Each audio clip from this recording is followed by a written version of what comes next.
Good afternoon. Welcome everybody for our webinar. My name is Maarten Hoogland. I'll be hosting this webinar. And with me, we have special guest, David. Welcome, David. Thanks for being here. Thanks, Martin. Today, we'll have a webinar about getting things done, how to be more productive in meetings and both your personal and professional life. There's 1,600 people registered for this webinar, and not everybody knows IBEPS, so I'll explain a little bit about what IBEPS is.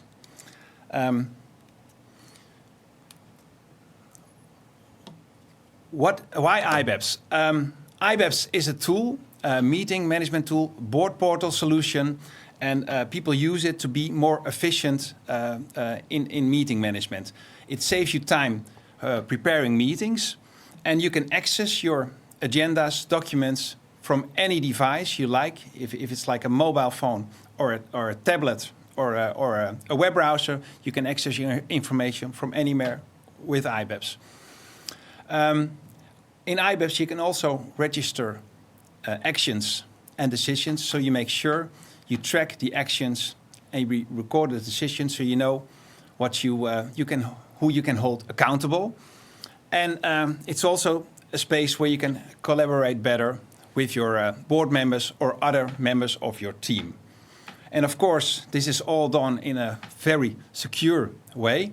There's a lot of sensitive data, obviously, in a board meeting or in a board portal. So it should be secure, and we provide you with a secure solution for that. And in IBEPS, you can register your actions and decisions. And we're very proud that from today on, we're launching some videos. The first one will be launched today, live at this webinar. So we're going to take a look at that video right now about actions and decisions. So let's go ahead with that. The actions taken and decisions made at meetings are of utmost importance, though it can be easy to overlook them amidst the many agendas and tasks of all involved. Keeping up with the follow-up process is a major burden for assistants, directors and board members, but it is critical for fulfilling responsibilities and meeting deadlines. With IBABS, you can keep and manage your actions and decisions structured in one clear overview. It allows you to assign actions to yourself or colleagues and enables you to keep track of the progress using our traffic light system. You can also create an automated follow-up process, send notifications to the assigned person, and create in-depth reports of the whole process to gain deeper insights and maximize your board's effectiveness. Want to know how this IBABS feature benefits your organization? Schedule a free demo. That was a very nice video, and more videos will come. So IBEPS is about creating, being effective in your board meetings and how to follow up with actions and decisions. But we also want to be more effective by ourselves, both on your personal and your professional life. So that's why we invited David. And maybe, David, you can tell a little bit more about yourself. Sure. Thanks, Martin. I've spent the last 40 years plus really researching myself about how do you get things done with as little effort as possible. I'm Mr. Lazy, quite frankly. I hate being inefficient and having to redo anything or lose track of anything. And so I just uncovered over all these years through my research and practice and implementation with thousands of people, what are the best practices that if we implement, allow us to surf on top of our game instead of feel buried by it.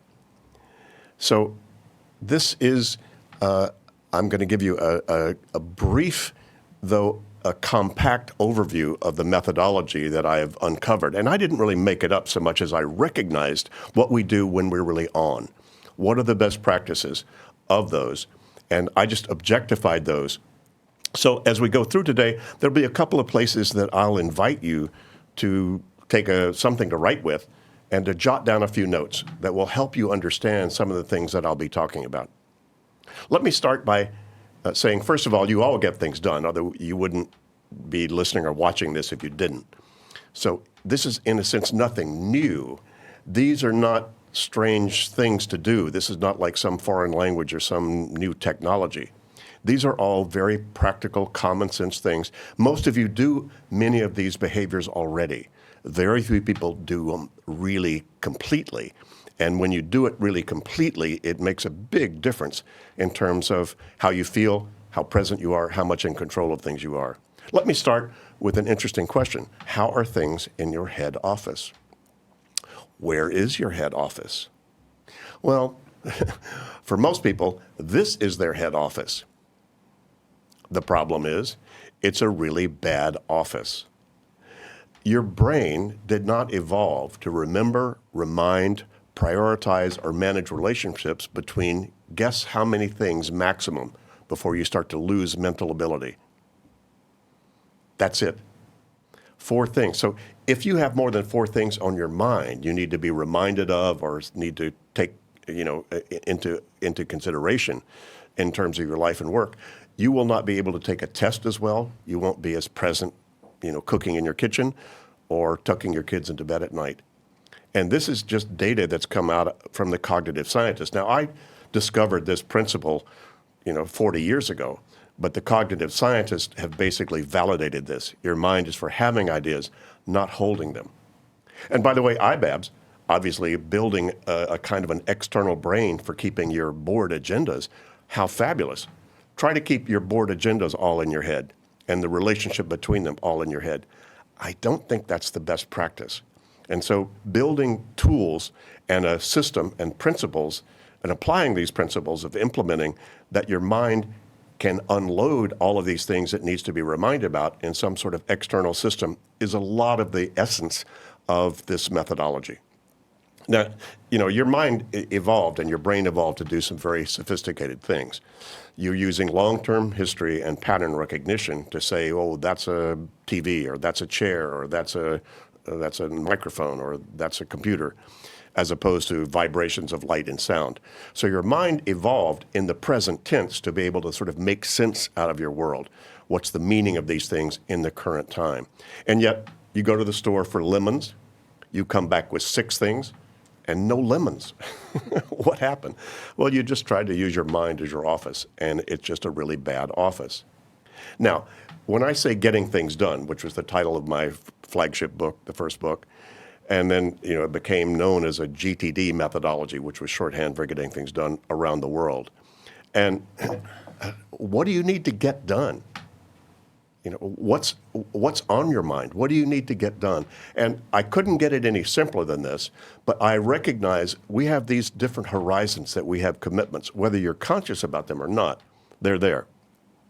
The top level of commitment would be, why are you on the planet? How are you doing as a human being? Or as a company or as a team, what are the purpose and principles that drive this? What really, really matters to you? Now, knowing your life purpose, is that going to help you decide which email to write first? A little bit. But you're probably going to need to be a little more operational in your decision making, where you're going to come to what's your vision of that purpose being fulfilled successfully?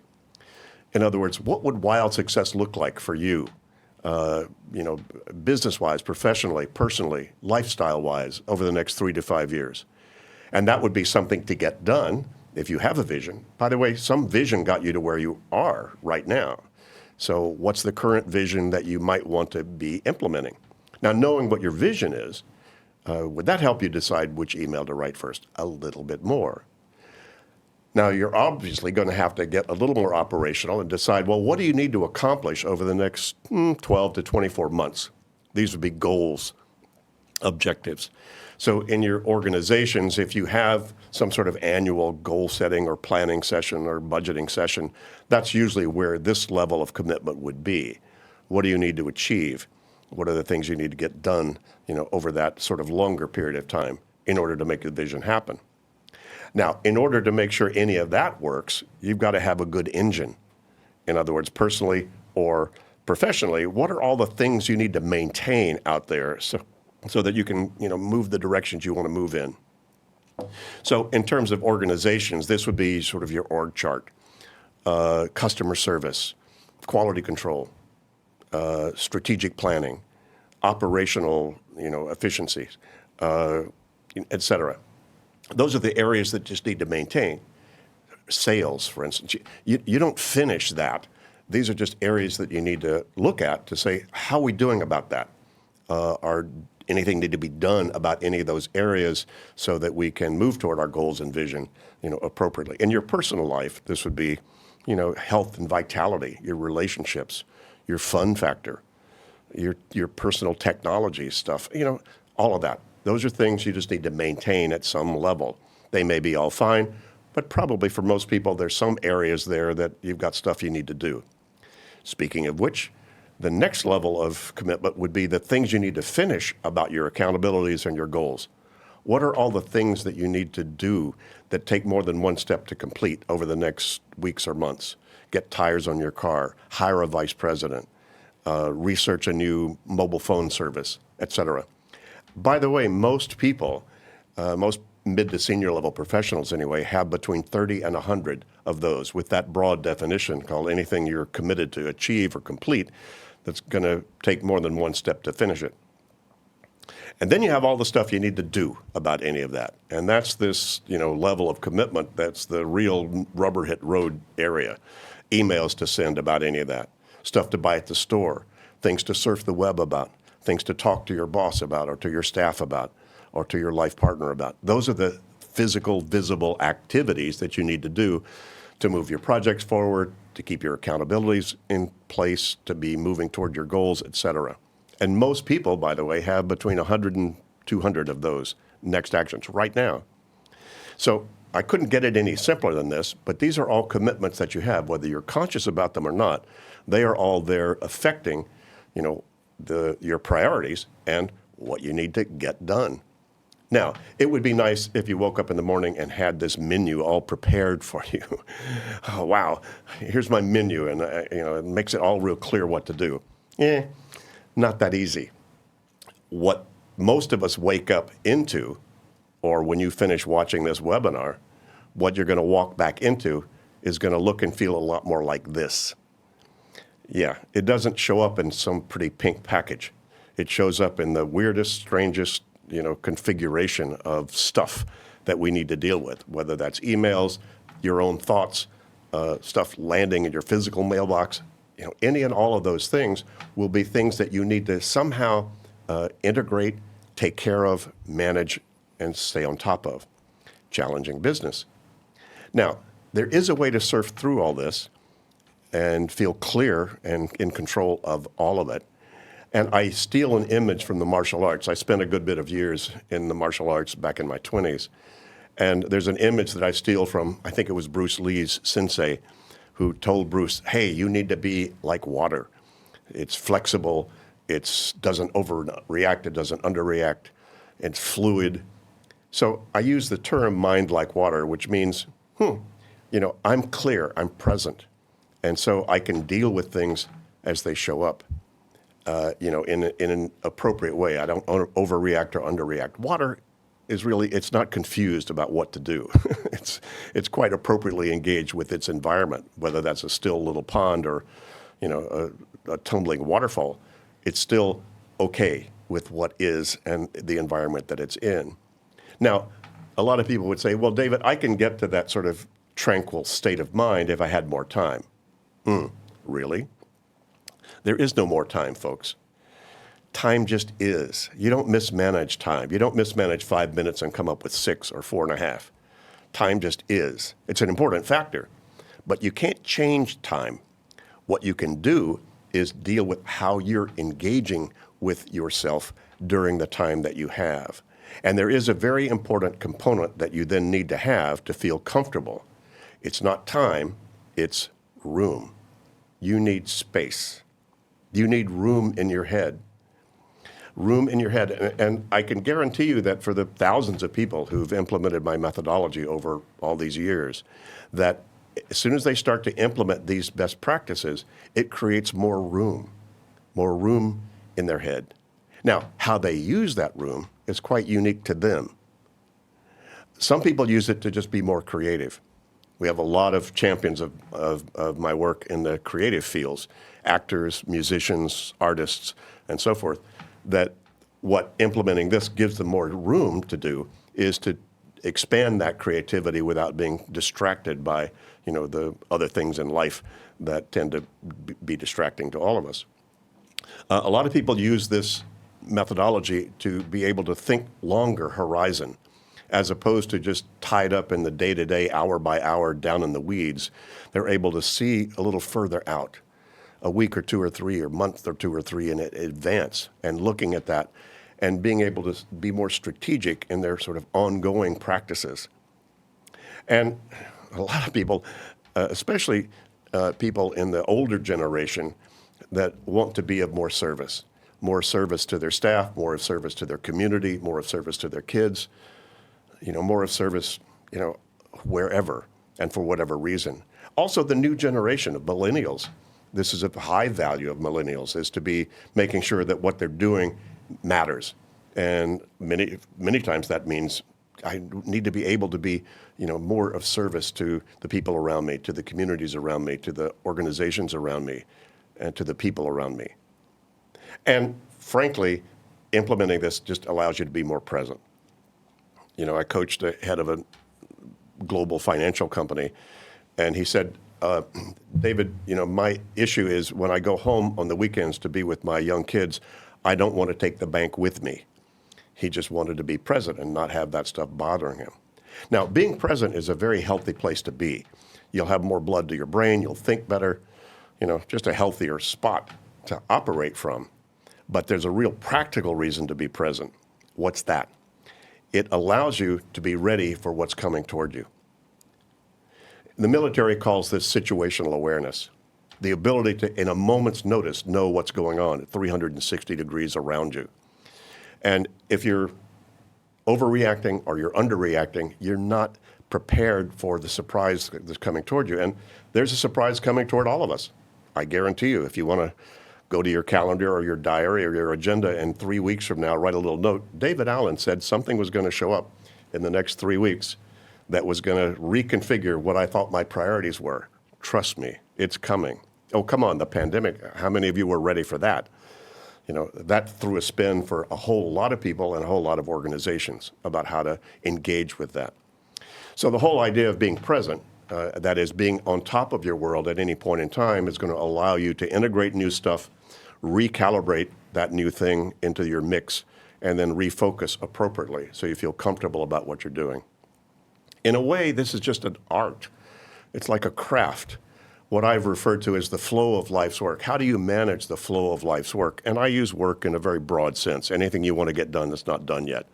Bake the bread, hire the vice president, get a car, fix your bike.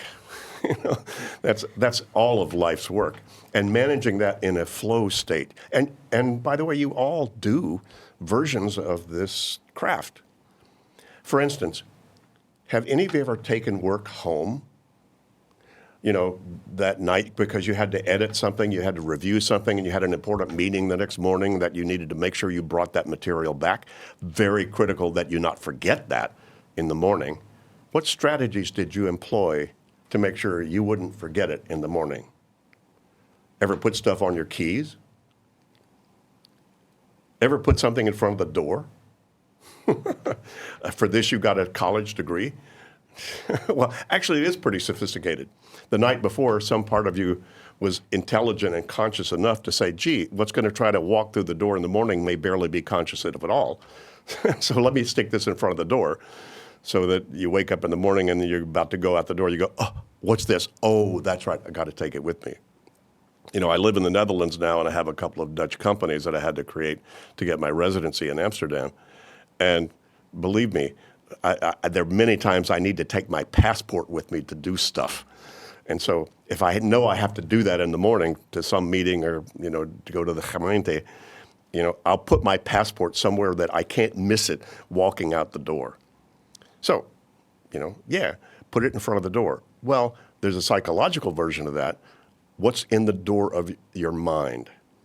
How many of you have looked at your calendar or your diary in the last day or two? Oh yeah, here's what's coming up. you put it in front of your mind. You put the calendar, which is data that you've come up with, that you've parked in the right place, that you then looked at in the appropriate and objective time and place. This is where I need to be. Sort of locate yourself in space and time. So you're already doing that. That's why I say these are not sort of new behaviors. You're doing some of them already, but very few people have really done this totally. Now, let me give you this methodology that I've come up with in these 4 decades in just a very few seconds. So hang on, here it comes. If you want to have a clear head, you want to feel totally in control, focused on the right stuff at the right time, you need to make sure you capture any potentially meaningful thing in some sort of external place that you trust. You need to then, sooner than later, clarify what you're going to do about those things you wrote down or captured exactly. Is that something to move on, something to park? Is that reference? Is it trash? What is it? What specifically? And you need to finish your thinking about the nature of these things. And then once you do that, you need to organize the results into functional categories, which you reflect on appropriately. For the most part, that's lists. I have a list of projects I need to do, things to talk to my wife about, errands I need to run, stuff to surf the web about. So I park the results of this thinking in functional categories, and then I look at those on some appropriate basis. I don't forget them. I need to make sure I remind myself about what I've captured already. And then I, keep an overview of my commitments at all those levels I mentioned before in order to make trusted choices about what I do. So, folks, that's it. So I'll apologize right now. I'm not going to tell you anything different than what you see on the screen right now. That's it. But doing that in a really consistent 100% way can be transformational. Now, it's really about appropriate engagement. It's not about working harder, folks. You can't work hard enough. Come on, there's an old personal growth axiom that you can never get enough of what you don't really need. What you don't need is to work harder. Yeah, sometimes you need to put your shoulder to the wheel and crank it out. But that's not an end game. Working harder is not the game of getting things done. It's about being appropriately engaged with our commitments and what has our attention. Appropriate engagement doesn't mean you finish it. It just means I've captured it. I've clarified what needs to be done about it, if anything. I've parked the results in some trusted place or system so that I or the appropriate person will see the reminder appropriately, so that then I'm making good trusted choices about what I do. Are you appropriately engaged with your health? Are you appropriately engaged with your job right now? Are you appropriately engaged with your board right now? Are you appropriately engaged with your dog, with your partner in life? It's really about appropriate engagement, and you don't have to go very far to see what you might not be yet appropriately engaged with. What's got your attention? Be willing to bet you that most every one of you, while you've been watching or looking at this webinar that Martin and I have put on here, that your mind has gone somewhere that has absolutely nothing to do with what we've been talking about. That's what I'm talking about. Where did your mind go? Now, did you make progress on what you thought about when your mind went somewhere else? Probably not. Maybe you had a good idea, but then you would need to write that down too. Probably you just wasted energy and your time by having your mind be distracted about something that you're not yet appropriately engaged with. So, appropriate engagement. How do I get appropriately engaged with all the stuff that has my attention? Well, we've discovered that there are 5 steps we all go through to get appropriately engaged. Let me give them to you fast. Basically, you need to capture stuff that has your attention. You need to clarify what it means. You need to organize the results of that thinking in an appropriate trusted system, some external brain, that you then need to make sure you review and reflect on some consistent basis, so that then you're making trusted choices about what to do. Come on, have any of you ever had your kitchen out of control or your cooking area? You come home at 5:30 or 6 and you have friends coming over and it looks like a tornado hit your kitchen. What did you do? Step 1, you noticed what's off. That's the capture step. What's got my attention right now about this kitchen? What's not where it needs to be, the way it needs to be? Then what'd you do? You clarified what's the nature of those things. Oh, that's a dirty dish. Oh, that's a spice. Oh, that's a clean dish. Oh, that's good food. Oh, that's bad food. So you clarified the nature of what these things are that are off or not on cruise control. And then what'd you do? Well, you organize them based upon what you decided they were. Spices go where spices go. Dirty dishes go in the dishwasher. Good foods goes back in the fridge, etc. You organized based upon how you clarified the nature of those things that have your attention. And then what'd you do? Well, you stepped back, you reflected on what time is it, when do I have people coming over, looked at your recipe, and then step 5, you pulled out butter from the fridge and started to melt it. Folks, that's how you get your kitchen under control. It's how you get your company under control. It's how you get your consciousness under control. No, it's all the same stuff. It's the same principles that make that happen. Now, let me unpack these in a little more detail. Capture, what does that mean? Well, if I were working with you one-on-one as a coach, which I've spent thousands of hours with some of the brightest and best folks on the planet doing this process, first of all, we'd say, well, what's got your attention? And we would have pen and paper and just start to unload whatever's got their attention. Little things, big things, personal things, professional things, it doesn't matter.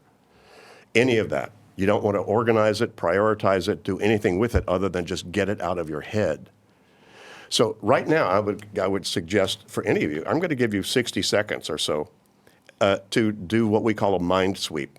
So hopefully you have something to write with right now and to something to write on. Paper and pen works, though if you want to be digital about it, that's okay, but you can't be digitally as fast as you can usually with paper and pen. And this is not some permanent thing. You just want to unload right now. So I'm going to give you 60 seconds to jot down anything on your mind, little, big, personal, professional, does not matter. So nobody's going to see this but you. And so you might want to pick out the stuff that's had your attention while you've been listening to me, if your mind has gone some other places. About what? What are those things that have your attention?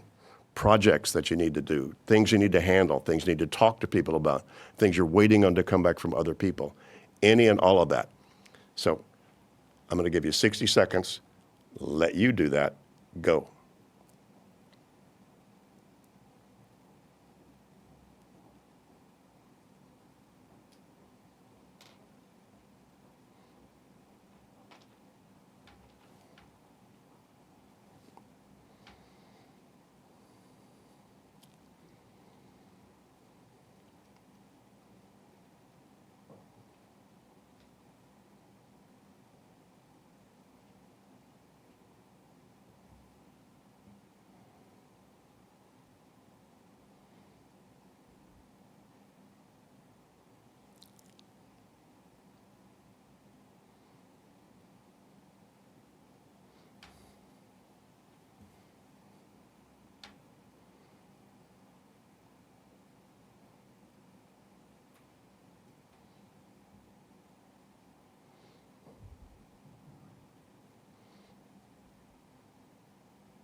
Okay, finish up whatever you're writing, if you're writing. Hopefully you played along with me. Even if you didn't, you at least let your mind think about whatever those things are. And I've had people come up with 20 or 30 things just in 60 seconds in terms of stuff that was on their mind once they uncorked that. Now, for most people, and we've spent many, many thousands of hours with some of the best and brightest professionals that you can imagine, and guess how long it usually takes if you really wanted to totally empty all those things that have your attention? Typically, 1 to 6 hours. So if you wrote down a few things, I suggest you may have just started. And if you haven't done this recently or something like this, I highly recommend that after you finish this webinar, you finish this process as much as you can. That is, get as much out of your head as you can. Now, if you're going to do that, if you buy into this best practice, you're going to need tools. And you've got all these tools, or certainly have access to them. Most of my capture process, by the way, is low tech. Paper and pen, you can't beat it. No batteries required, no Wi-Fi. It's instantly there. I write it down. So at my desk, you'll see a little notepad and a pen always there. Because even if I'm doing a webinar, doing something else on a Zoom call with a meeting, I'll oftentimes think of something that I need to grab right then, and I need to write it down so I don't distract myself or somebody else by my head not being present. So I'll grab it right there. My physical in tray, yeah, that's where all my stuff goes that comes in. I'm still getting paper-based email or paper-based mail that goes into my in tray or my FedEx box throws in. I just need to throw it in there until I can get around to it. So physical in tray. Physical notebook. I have, I don't know if you can see this, but I have, this is my, I have a little pocket notepad with a great little pen and my, credit cards and critical, tram card and so forth in here. That's always with me. So I've had that for 35 years anyway. Because as you get older, by the way, it's not senility, it is sophistication. that your good ideas are going to happen not where you're going to implement that idea. You'll be buying bread at the store thinking it's something to bring up at the sales meeting. You'll be in the sales meeting remembering you need bread. Look, if you only want to have thoughts once, and I'm the laziest guy in the world, I don't like having thoughts more than once unless I like the thought, then I need to make sure I capture those wherever I am. So some ubiquitous capture tool is a critical component to this system. Now, you could use digital capture tools if you want. That's okay. The problem is a lot of people's digital world is kind of a black hole. Where'd you put it? If you put it into Evernote or you put it on your smartphone or whatever, it's like, and how soon are you pulling it back to then decide what to do with it? So that's okay, but again, low tech to me is a more efficient capture tool. So again, that's step one, very critical step. If you don't do that, then some part of you subliminally is going to know there's still stuff banging around somewhere in your psyche that you haven't dealt with yet. So getting that a complete capture process is really, really quite a valuable thing. Now, you don't want to leave it there. If you leave it there, now you can become just a compulsive list maker. Now you got lists and Post-its and stuff stuck all over God and creation out there, and that's not going to help. Ultimately, the stuff is going to crawl back into your head unless you then move to step two, which is to clarify what's on these lists. So, by the way, if any of you have something that looks kind of like a to-do list, you might want to pull that out, because that's what we need to do, is to then to go through those things that you have captured. If you did this little exercise a few minutes ago, it's whatever you wrote down. Then we need to walk it through this process. And that means, what's the meaning of these things? So what does it mean? Well, very simple formula. The first question I have to ask myself when I pick something up out of my mail or my email or some thought I had at night, I need to decide, what is this thing? Now, I know that sounds like a dumb question, but trust me, I'm just trying to learn Dutch, and I get a lot of stuff in Dutch in my mail. And me and Google Translate are really good friends. So I have to go, wait a minute, this is from the from the tax people. Are they giving me money, or are they asking me for money? I got to figure that out. I have to decide, what the heck is this? Once I decide what it is, then a key question to ask and answer is it an actionable item? Is it something I actually need to do something about? And, you have two options of that, and that's, yes and no. Now, we all get a lot of stuff that there's no action we need to take, especially in email, and maybe even in your physical mail. So what should you do with it if there's no action? Well, there's three options. First of all, you could trash it. I don't need it, or now that I've seen it, I don't need it. Delete, shred, recycle, whatever. It could be something you say, no, there's no action on it, but I need to keep it because I need to refer back to it at some point. And so that's reference. Or it could be, there's no action on this right now, but there might be in a month. So I need to incubate this. I need to put it on hold, right? By the way, in your board meetings, pretty critical, if stuff is brought up as agendas and you say, look, there's no action on this, but do we want to reference this, and where does that go? Or do we need this at all? Trash, dumb idea. Or incubate. No, let's bring that up at the next board meeting when we may have more time or bandwidth to be able to then deal with that thing. If it is actionable, then you have a very critical thing to ask and answer, and that is, what's the very next action? The very next thing I would need to do, physical, visible activity, if it's an actionable item. Now, if that activity that you need to do, you can do in less than 2 minutes, you should do it right then, because it would take you longer to organize it and look at it again than to finish it right there. And I've had a number of executives tell me it was worth it's worth its weight in gold simply for the 2-minute rule. Teflon, it comes in, here's the next step, boom, out. Now, if you can't do it in 2 minutes, then you need to ask yourself, are you the right person to do this? And if not, then you need to hand it off. That's the delegate piece. And if it's neither of those, this next action is going to take longer than 2 minutes. It's a document I need to draft, and I can't hand that off. I have to do it. That's then what you defer, which means put in your inventory of actions that you need to be reminded about, whenever you can get to them. That does not mean procrastinate. It just means let me park this as an inventory of stuff to do and park it someplace that I'll see it at the right time and place.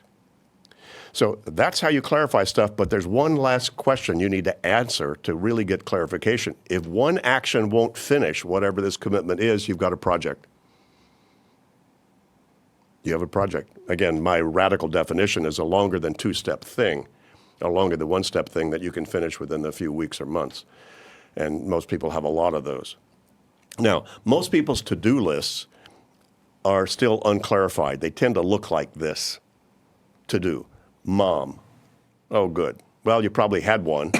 Good historical data. Why is it on the list? Well, her birthday's coming. Well, what are you going to do about Mom's birthday? I don't know. Yeah, right. Bank. Yeah, there are some.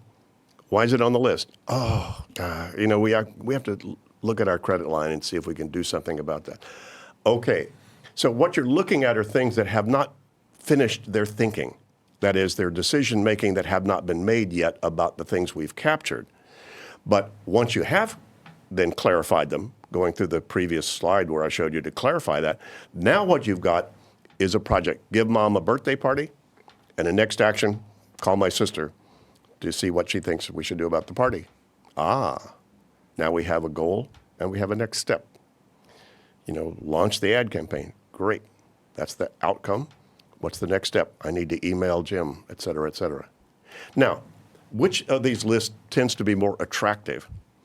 By the way, every single thing on any one of your lists is either attracting or repulsing you psychologically. There's no neutral territory. You're either going, I don't know what to do about that yet. Or, okay, here's the goal, here's the next play. By the way, I assume most of you listening or watching this like football or soccer if you're in the U.S. Yeah. Well, what do you think are the two things on a player's mind when they're out there in the field? Where's the goal and what's the next play? Sure, they may have strategy, but I guarantee you the next play is going to determine the next play, going to determine the next play, all based upon the goal that they're going toward. So how are you doing in life? Do you have your goals? You got the next plays. You don't have to have the whole plan figured out. You just need to know how to kickstart this so that I get in motion about it. That gets appropriate engagement. Make sense? So I highly recommend you take whatever you've got as a to-do list or whatever you've written down already and walk it through this clarification process. You might be surprised. Doesn't take you long. Just take the top 10 things that have your attention. Decide what the next action is you need to take about them and what's the outcome that you're committed to complete about this, and park those somewhere that you trust. So clarify the mind sweep. I'm going to give you another 60 seconds just to do this little exercise. Take any one thing on any of your list anywhere and make that clarification process. What's the next action? And if one action won't finish it, what's the project? And write those down somewhere. Go.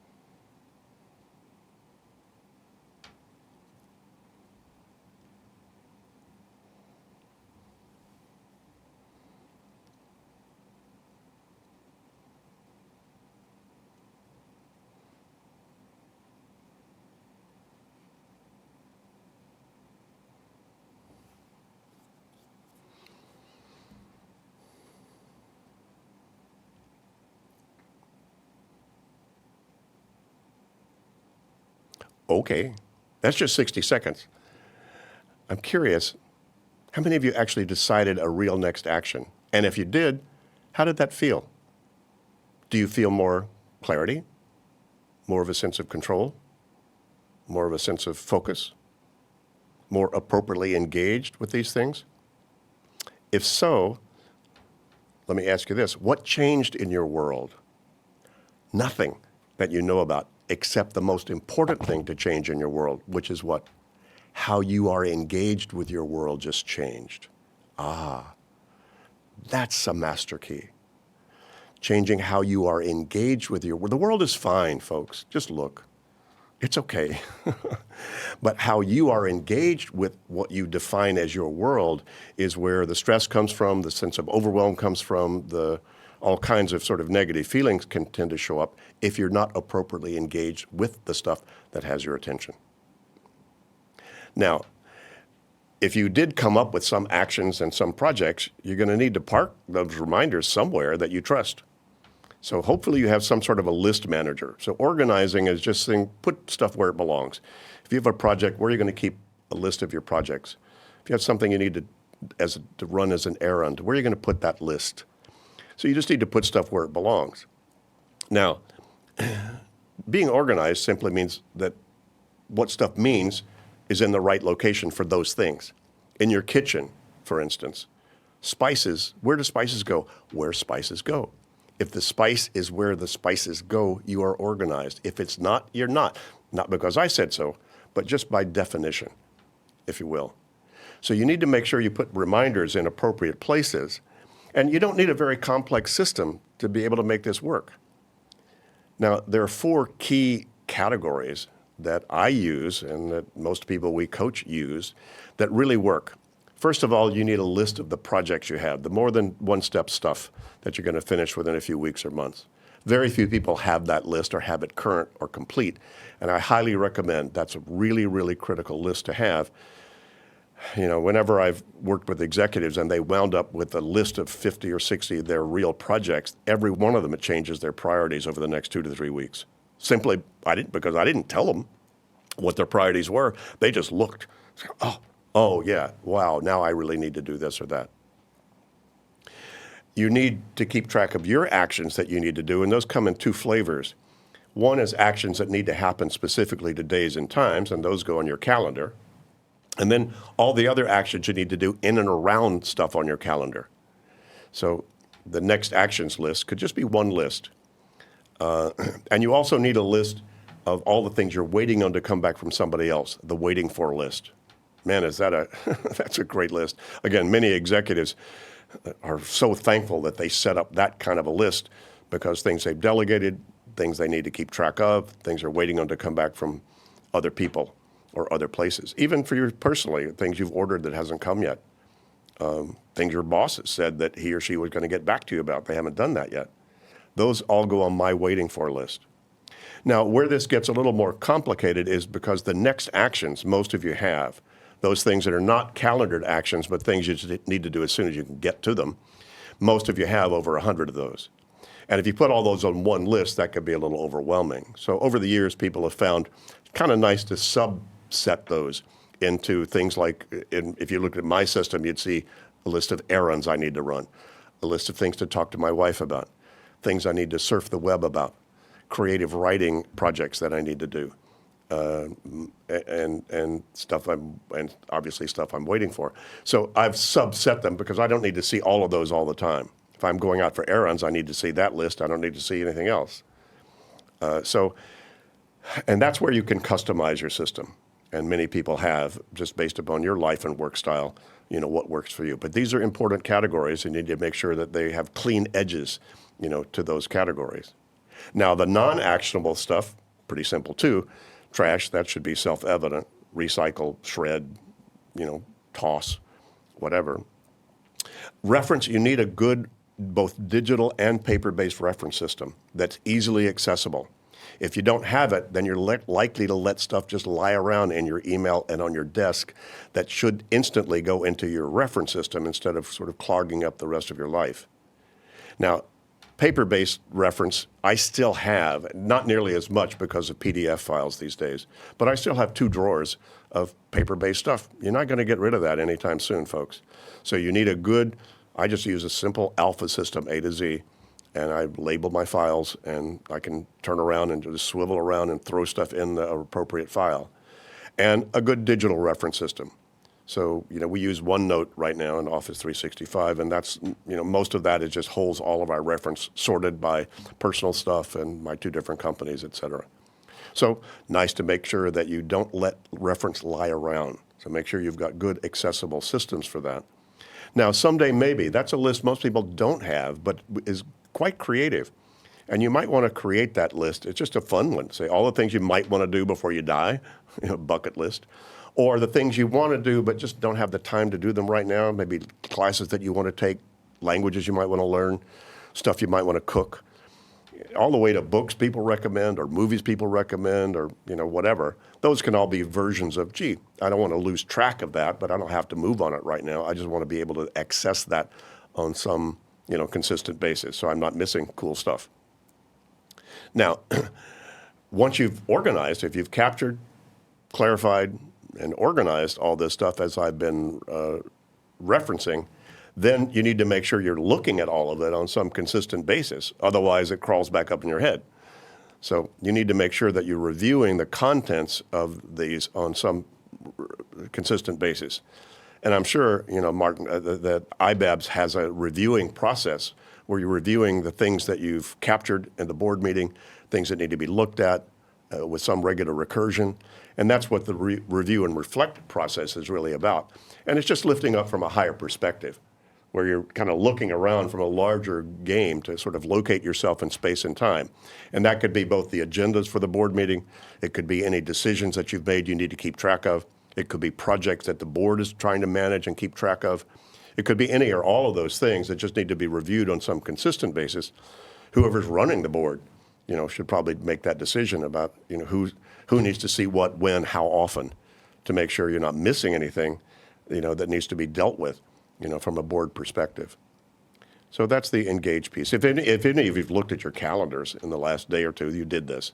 You stepped back, looked at what was coming up in the next few hours or days or maybe weeks.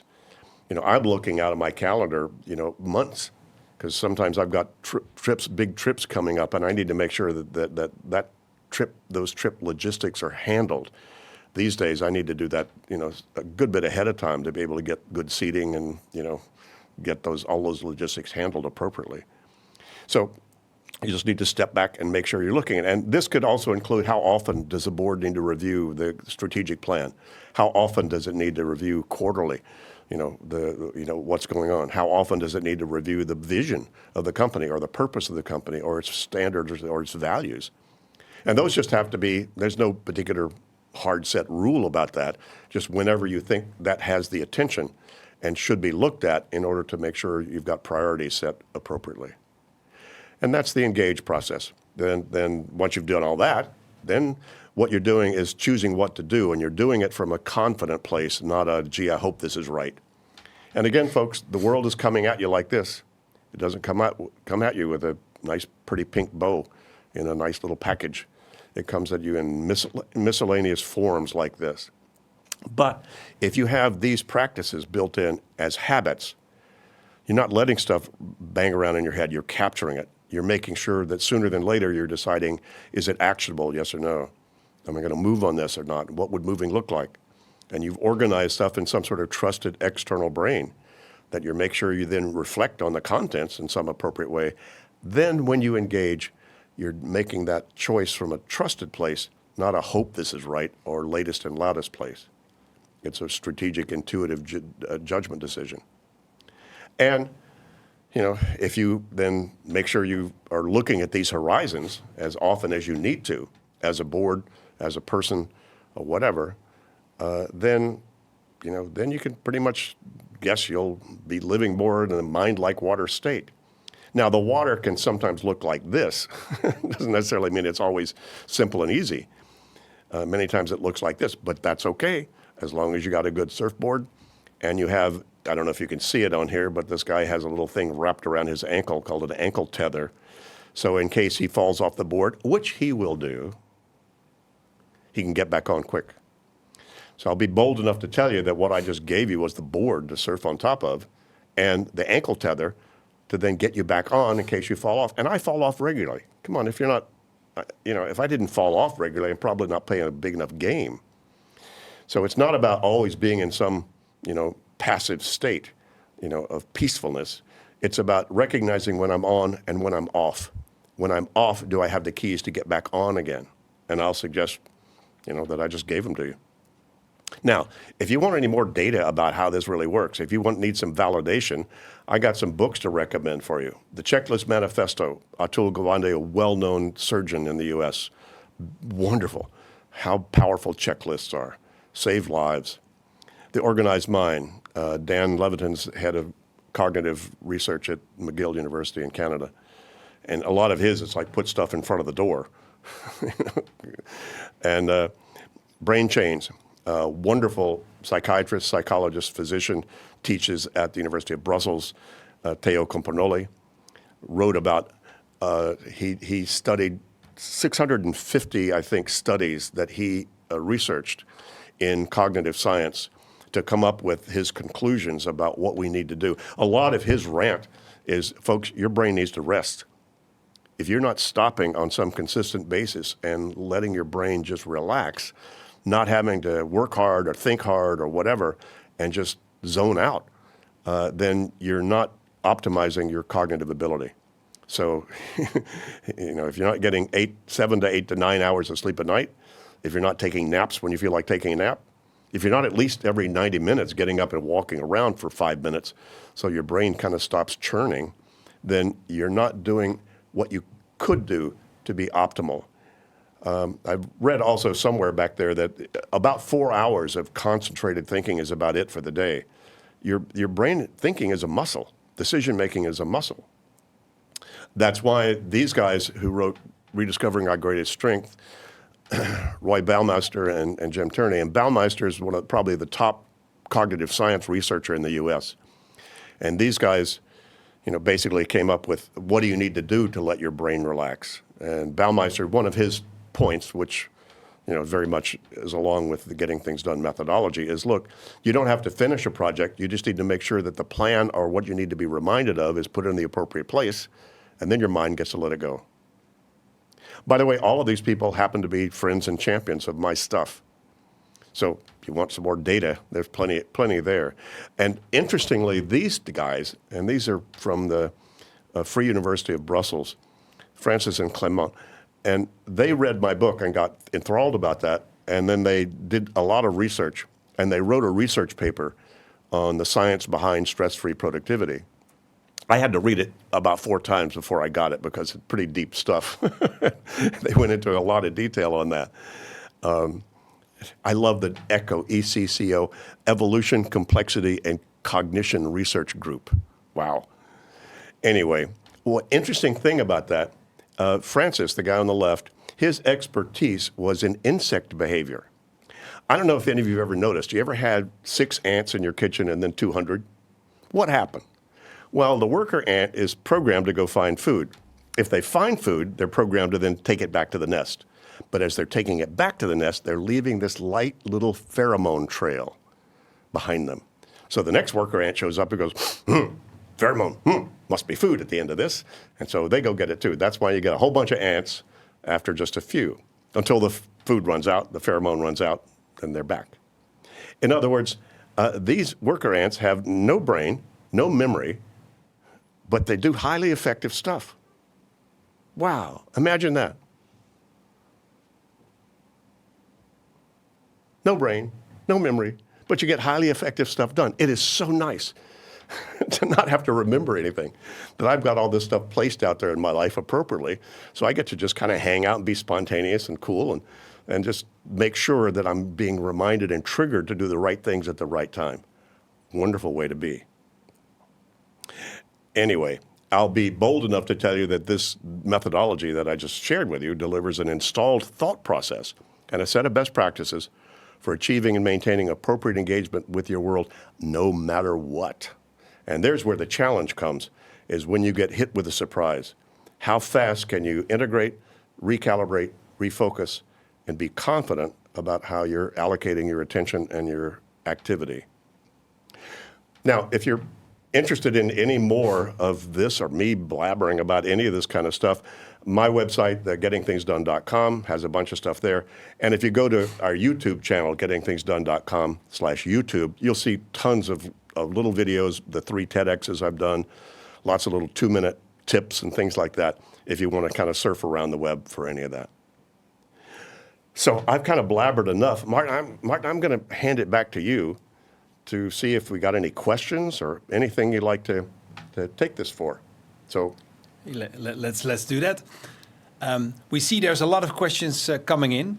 Maybe not everybody knows, but if you hover over your screen on the right bottom, you can ask your questions. So there's a few questions coming in. Let me go through them one by one. So there's this question coming in: how should we apply the Getting Things Done method to IBABS and vice versa? Well, I think IBABS is already set up as a good list manager in terms of lists that need to be kept. So Getting Things Done doesn't tell you what you need to decide. It tells you that once you've made a decision about what stuff means and where it goes, you just need to put it there and make sure that you're reviewing and reflecting on it in some appropriate way. So, and the IBABS methodology, oftentimes it helps to have a tool out in front of you like that, which gets you to finish your thinking about something. What just happened in the board meeting? Oh, that's right. We need to make sure we've captured that. We need to make sure that action is captured in there. So it sounds like, and again, I don't use IBABS because I'm not on a board, but I can imagine from what I know about it that it has all the ingredients that you need to organize the thinking. It doesn't do the thinking for you, but sometimes it can help trigger the thinking. And then you can make the decisions and then park the stuff in appropriate places. Thank you. Thank you. Then let's go to the next question. This person's saying, I feel myself a master in the Getting Things Done system, but it's difficult to bring my colleagues into this system. Many times they feel disturbed in my system. How do I handle this? That's a good question. And it's a question we're answering. I've got a new book coming out in the next few months called Team, Getting Things Done with Others. And it has a lot to do with how do you take these principles that I've talked about and apply them in a team context. Because if, as you say, you're a master at getting things done, you're probably frustrated by people around you that don't get it. And life would be so much easier if everybody around you captured, clarified, and organized themselves so nothing's falling through the cracks and things are much clearer in terms of your meetings. And by the way, since IBABS has a focus on meetings, I haven't mentioned this, but meetings are how the world goes around. When you're in a taxi, you're in a meeting, right? If you have a life partner, you're in a meeting. Those things are, how do I engage with other people to make sure this works? And, I wish I had a simple answer for that. First of all, you need to model it.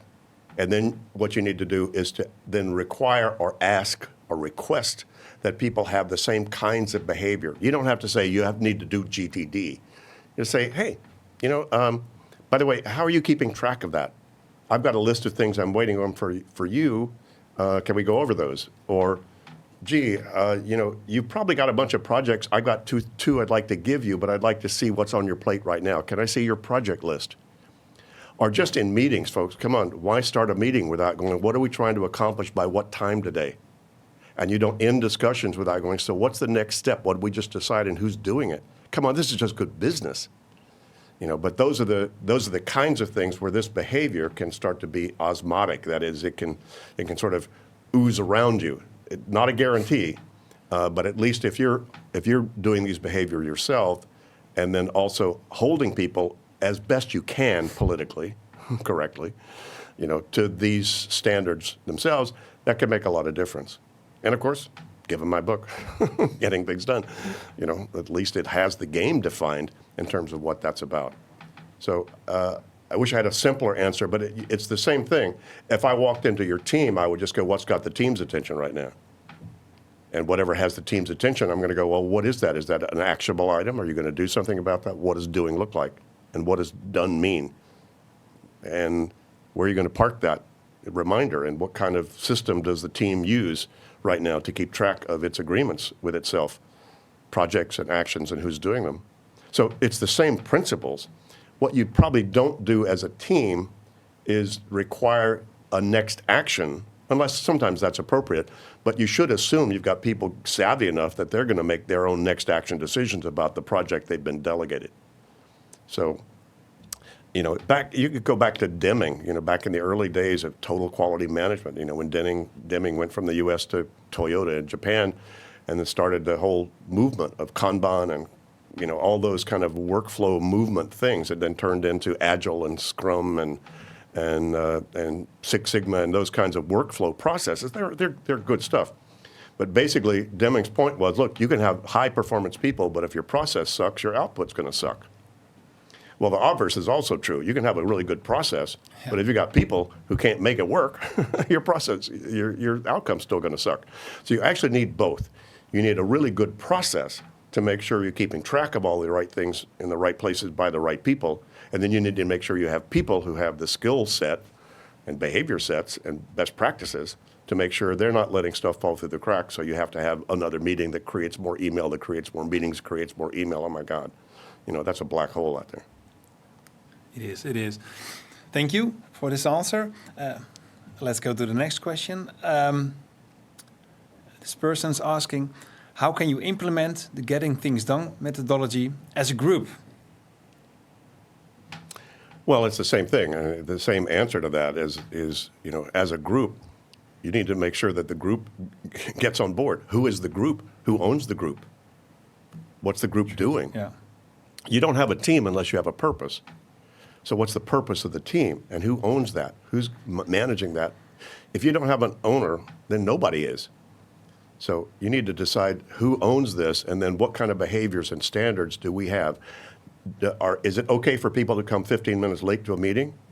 And what are the loaded payroll costs that just went right down the toilet of the people sitting in there waiting on that person to show up in the meeting? So you could set standards called, we start on time. If you're here, great. If not, you're not here. And deciding next action. So you can start to hold standards, but somebody has to own the place or own the team to make those kinds of decisions about what are our standards about how we operate with each other. How soon should you respond to an email? Is it okay to just never respond? Or you want it within 48 hours? When do you use telephone? When do you use SMS? When do you use email? When do you use Teams? When do you use Slack? When do you use, there's a big channel creep issue out there right now. It is. All kinds of stuff that's showing up out there that has potential stuff that you need to take care of. And so it's important for the team to come up with its own protocols. It's not easy, but you got to come up with your own protocols. Look, you call when this is true. You do SMS when this is true. You use Slack when this is true. You use Teams when this is true. When you use, email when this is true. And you get some agreement about that. And we have some companies and some clients of ours that have now done that, and makes a huge difference. Huge. I can understand that. Yeah. Thank you. Next one. I like this question. David, what advice or guidance would you offer to a 12-year-old student to help him develop effective organizational skills and manage their tasks and responsibilities? Yeah, well, we wrote a book, Getting Things Done for Teens, which really kind of addresses it. It kind of puts this in the language of a teenager. But it's all the same stuff. Like, what's got the 12-year-old's attention right now? Right, that they can't finish when they think of it. And whatever that is, then how are they going to organize that? Where are they going to put some reminder of that kind of thing? So, we have a teacher in the U.S. right now who teaches 8, 9, and 10-year-olds and teaches them getting things done. They're all doing weekly reviews once a week in the classroom. They all sit down and catch up on their homework and catch up with stuff, and they make sure that they take. See, an executive comes back from a board meeting, they still need to go through their briefcase and their notes and the business cards they may have collected and maybe receipts from lunch. And a 12-year-old needs to come back and empty their pack to come up with a note that the teacher says your mom needs to sign this. Same thing, same principles, just different content. Thank you. This is also another question, nice question, personal question. What keeps you motivated to stay on top of the game? I can't stop. Anybody who gets this, I figured that I've had the good fortune to have uncovered something that doesn't do anything but help people.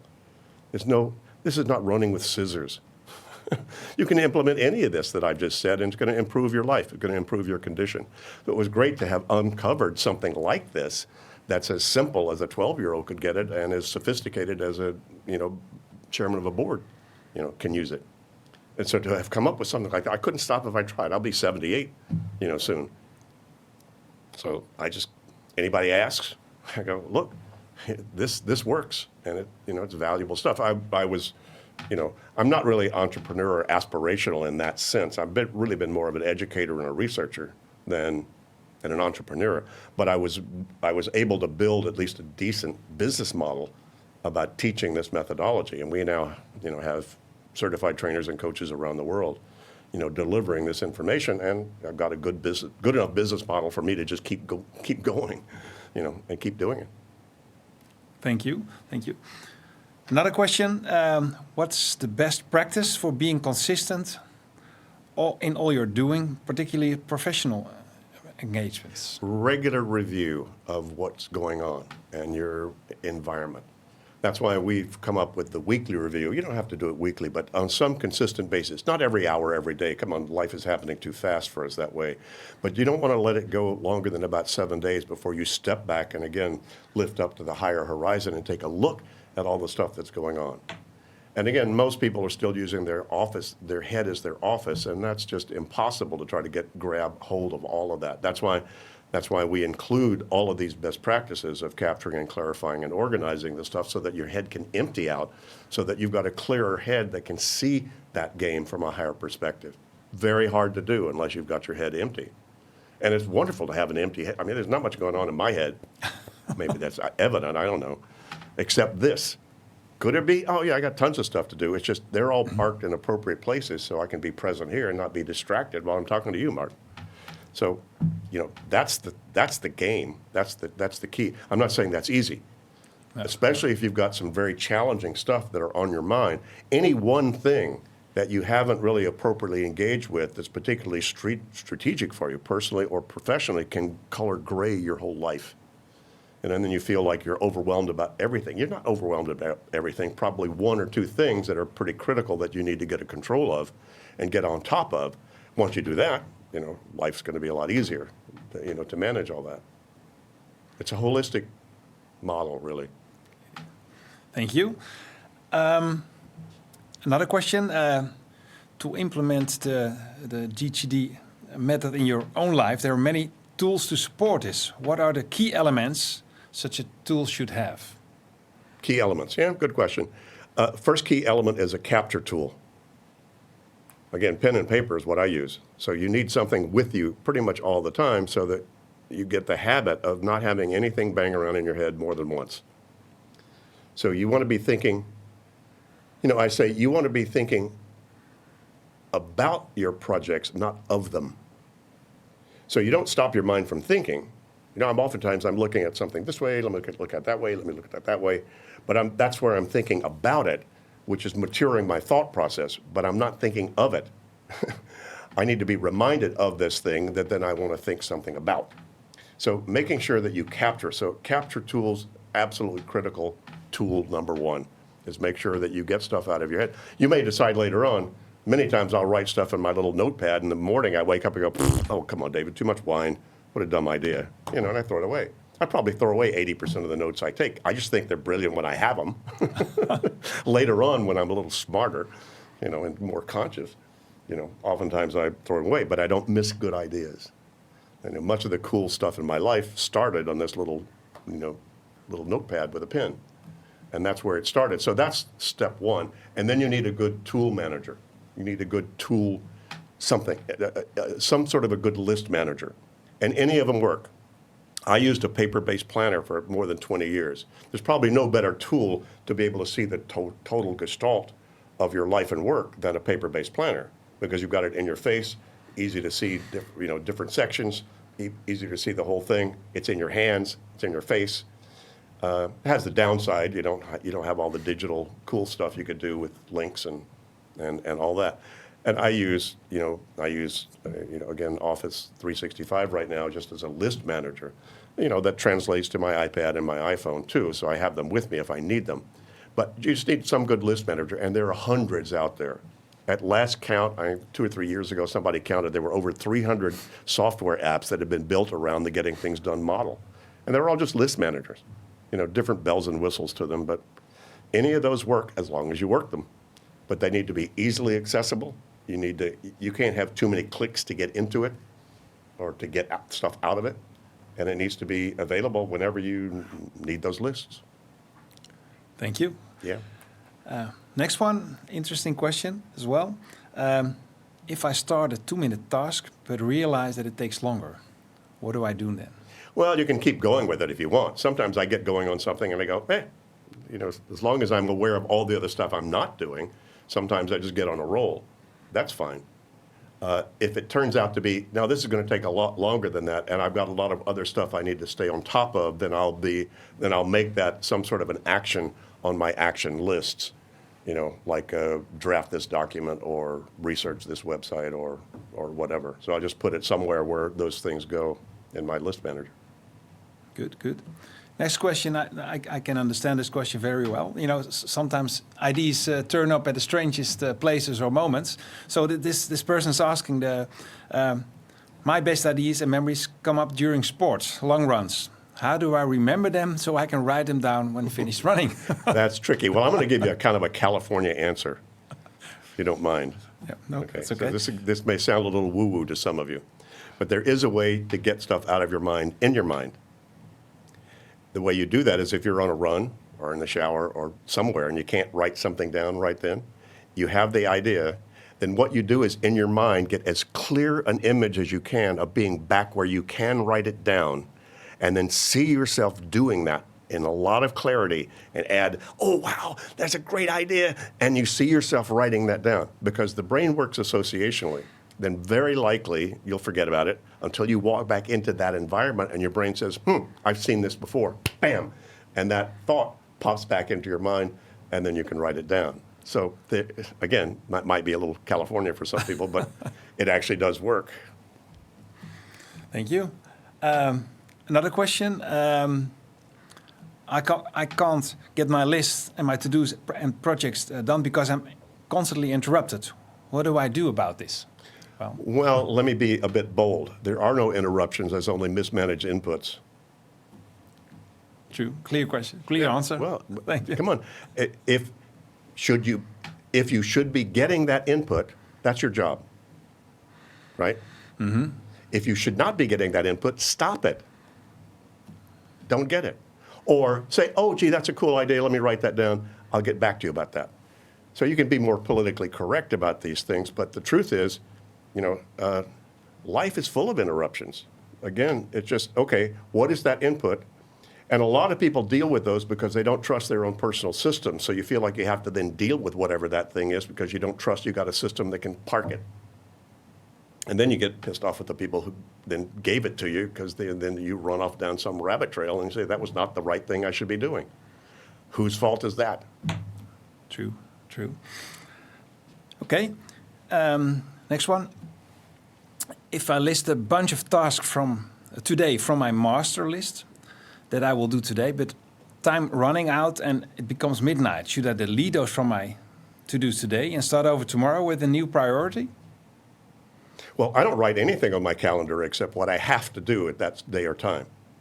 Everything else goes on. I'm not rewriting any list. And don't overplan. I plan as little as I can get by with. But again, I had to show up at a certain time today with you. Yes. Right? And that was on my calendar, so I had to do that. I don't know what I'm going to do when I finish here. I don't know. I just have all the options that are available to me, so I can see that when I go back home. But I don't overplan. And a lot of people overplan because they don't trust themselves to be able to see all the options on some consistent basis to see what to do next.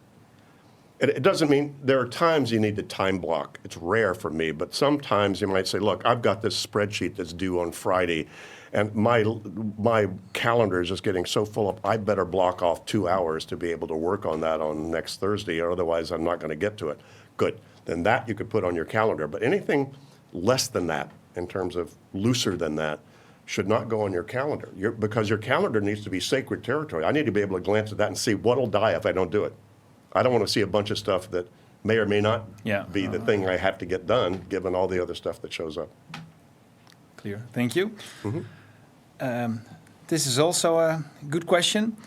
How do you get executives to make decisions when they say they like to consider things? We need to clear decisions and actions taken. He won't commit to next steps. I don't know. Yeah, tough I one. don't know. I mean, you could be kind enough to ask him, when do you think you could make that decision? Or would you like some reminder about this when? So you can help them out by saying, it'd be cool if I had that information sooner than later. Any chance we could have that by next Wednesday? Would you like me to give you a trigger on that? Would you? Yeah. So you can, say, hey, can I help? Yeah, helping us and to actually get a decision or a real action. Yeah, So or otherwise, say- yeah.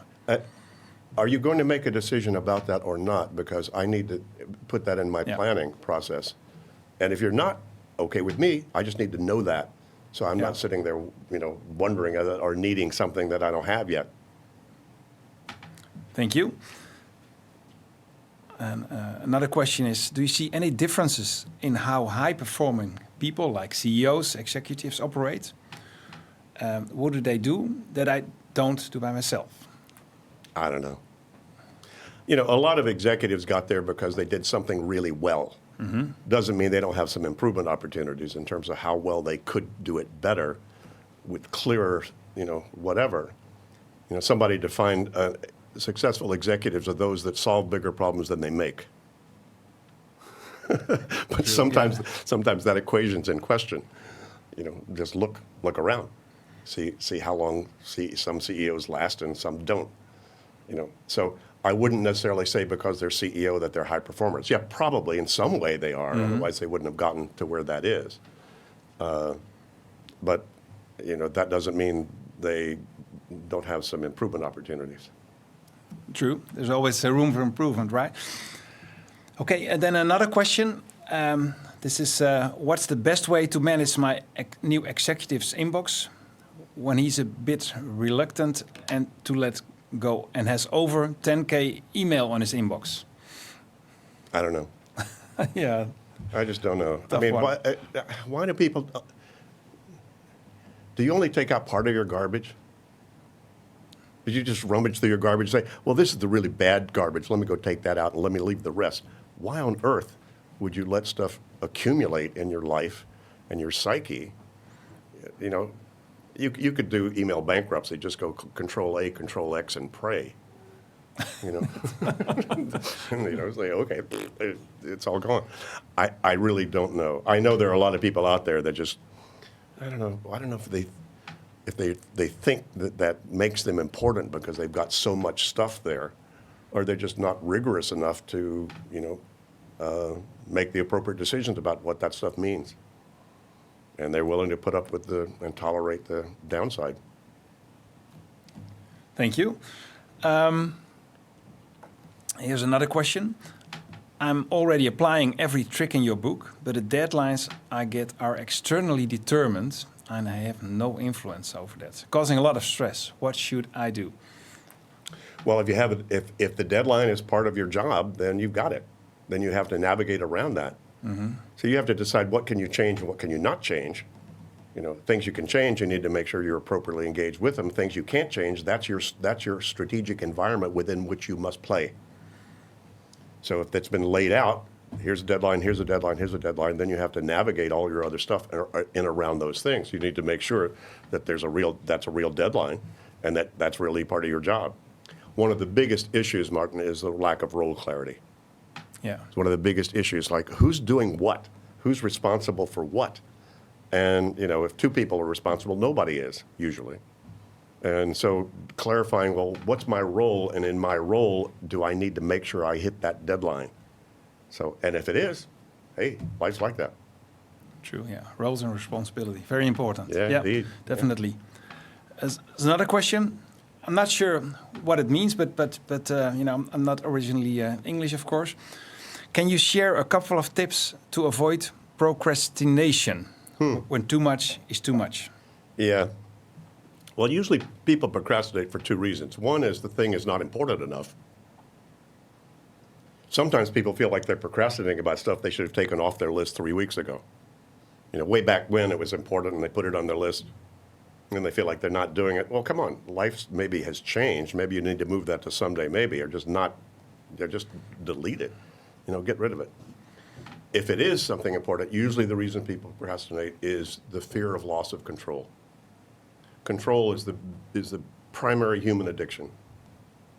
People are killing themselves and each other just to maintain or establish a sense of psychological control. It's that powerful a driver. So for us normal, sane people, what that looks like is you don't want to go engage in something you don't feel like you can control immediately successfully. And that could be physical. Clean my basement. Oh, God, I don't know what's down there. There's too much stuff. It would be like out of control physically. It could be mental. I'm not sure what to do on this. There's too much stuff to think about. I don't know where to start.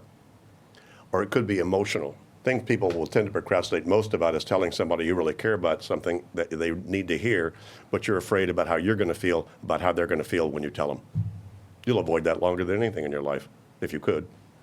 So it's the fear of losing control emotionally, mentally, or physically that keeps people from engaging. Mm-hmm. And, a lot of it's the big key from Tom Cruise and, what was it, Top Gun, where it says, Maverick, engage, engage, engage, right? You need to get going on the stuff. And that's why deciding the next action unsticks a lot of what procrastination is about, because it makes it obvious. The next actions are usually not hard to do. Oh, that's just draft a crappy draft. I can do that.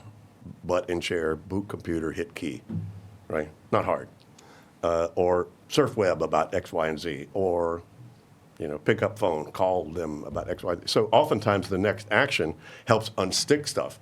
But again, most people think, I want to have it all planned out. I want to make sure it's perfect. I want to make sure I do the right next action. And that's one of the biggest things that will cause avoidance and procrastination. Okay, thank you. Then we have this last question.